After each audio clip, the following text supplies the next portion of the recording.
자, 어쨌든 대한민국이 패배했습니다. 그리고 패배를 했고 황선홍 감독이 퇴장을 당했죠.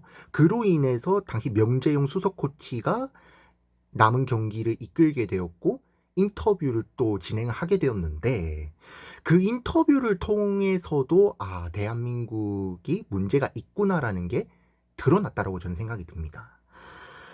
유로파에 대한 이야기를 하더라고요. 유로파 차출로 인해서 어려움을 겪었다라는 표현이 인터뷰 과정에서 나왔는데 전 솔직히 이거를 들으며 정말 충격을 받았습니다. 인도네시아가 유로파의 유무로 인해서 승부가 갈리는 팀인가요? 아니, 피파 랭킹이 인도네시아가 134위고 한국이 23위입니다. 무려 111계단이 차이가 납니다. 이 정도 차이면요, 그냥 유로파가 없어도 대한민국이 실력으로 이기고 가야 되는 팀인 거예요. 그런데 거기서 유로파가 있고 없고를 따진다는 것 자체부터가 저는 뭔가 너무 좀 소위 속된 말로 짜치다라는 그런 생각을 많이 했던 것 같아요. 이번에 차출이 허용이 안 된 해외파라면 이제 뭐 언급됐듯이 배준호 선수, 스토크시티에서 뛰고 있는 배준호 선수, 셀틱에서 뛰고 있는 양현준 선수, 뭐 브렌트포드에서 뛰고 있는 김지수 선수 이렇게 들 수 있죠. 그런데요. 그런데요. 하, 지난 U23 대표팀의 여정을 보면요. 이 선수들이 있을 때보다 없을 때 경기를 더 많이 치렀고 조직력을 가다듬는 순간도 훨씬 더 많았습니다. 위에 있는 이 선수들은요, 거의 대부분이요. 불과 1년 전까지만 해도 U23 레벨이 아니라 U20에서 뛰고 있었던 선수들입니다. U23 레벨이 된 지 얼마 안 된 선수들이었고요. 이 선수들이 본격적으로 기용되고 라인업에 들어서게 된 거는요, 비교적 최근의 일이었습니다. 그런 상황에서 그런 상황에서 없을 때 이 위에 있는 이 해외파 선수들이 없을 때 경기를 더 많이 치른 상황이었는데 그런 상황을 고려를 하고 움직여야 했던 거 아닌가요? 그리고 이번 AFC U23 아시안컵은요, 의무 차출 대회가 아니었어요. A매치 성인 대표팀처럼 의무 차출 대회가 아니었고, 그리고 또 각 팀의 클럽 일정들이 다 있었습니다. 특히 뭐 축구를 많이 보신 분들이면 알겠지만은 배준호 선수 같은 경우는 스토크시티에서 그야말로 에이스입니다. 강등권 싸움을 하고 있어요. 그렇기 때문에 사실상 차출이 불가능에 가까웠던 상황입니다. 의무 차출도 아니었을 뿐더러 클럽의 일정을 위해서 굉장히 중요한 자원을 그렇게 뺀다는 것 자체가 애초에 말이 안 되는 상황이었죠.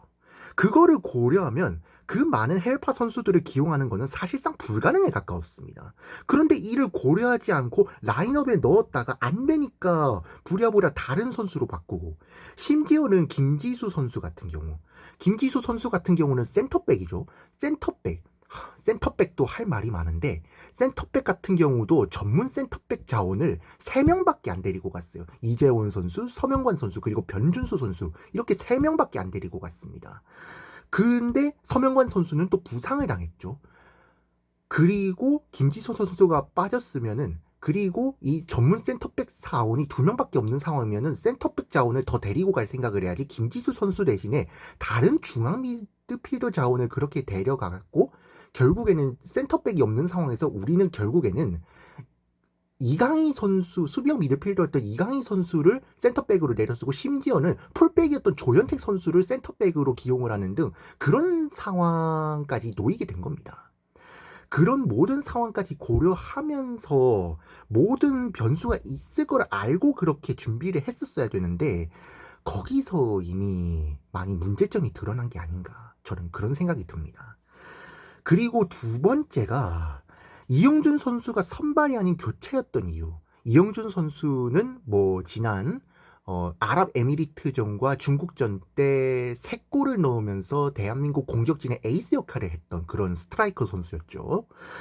그 선수가 선발이 아니라 교체였던 이유에 대해서 선발로 나가면 120분을 다 소화하지 못해 후반에 투입했다라고 인터뷰 때 밝혔습니다. 저는 이걸 또 들으면서 어이가 없었던 게 120분? 연장까지 포함한 120분? 인도네시아를 상대로? 근데 물론 축구에서는 어떤 일이 생길지 모르기에 다양한 플랜을 가동해야 됩니다. 다양한 일이 벌어질 수 있고 어떤 일이 벌어질지 모르기 때문에 그런 어떤 일이 벌어질지 모르는 그 미래 상황들을 가정해서 그렇게 플랜을 짜야 돼요. 그런데 토너먼트 대회에서는요, 제일 중요한 게요, 체력입니다. 체력. 체력을 최대한 아끼는 방향으로 가야 합니다.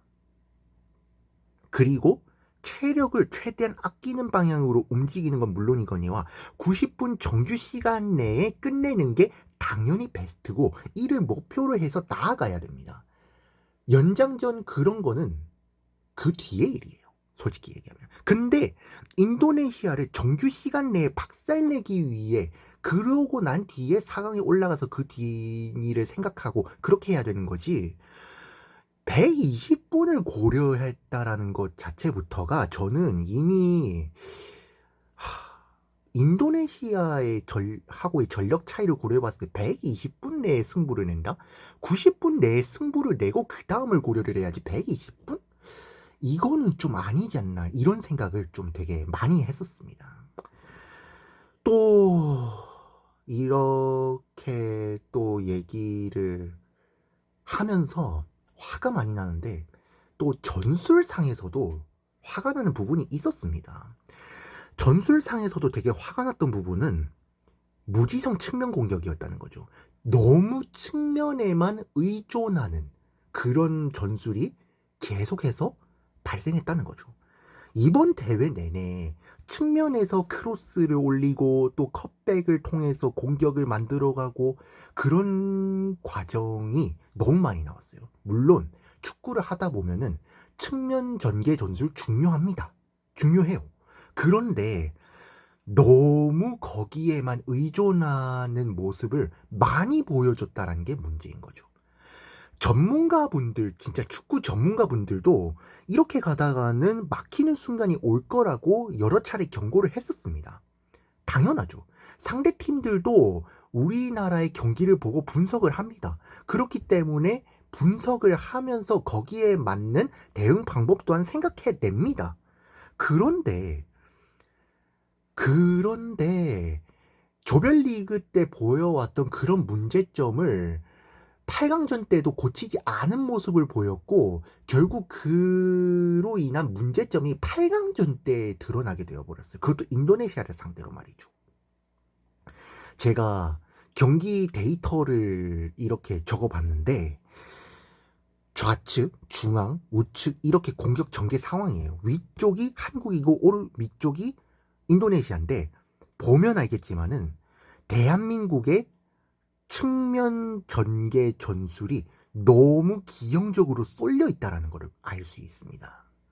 인도네시아도 어느 정도 쏠려 있지만 한국만큼 너무 과도하게 쏠려 있지는 않아요. 특히 중앙으로 만들어가는 전술이 경기를 보아서 알겠지만 측면에 비해서 거의 없었다라고 봐도 무방할 정도로 지나칠 정도로 측면에 의존하는 모습을 많이 보여줬던 게 이번 대표팀이었습니다. 이렇게 문제점들에 대해서 적어봤고 그리고 얘기를 해봤는데요. 여러분들의 생각은 어떠신가요? 정말 이번 대표팀을 보면서 느꼈던 문제점들 그리고 여러 가지 문제점들에 대해서 남기실 부분이 있다면 댓글로 적어주신다면 감사드리겠습니다. 이상입니다.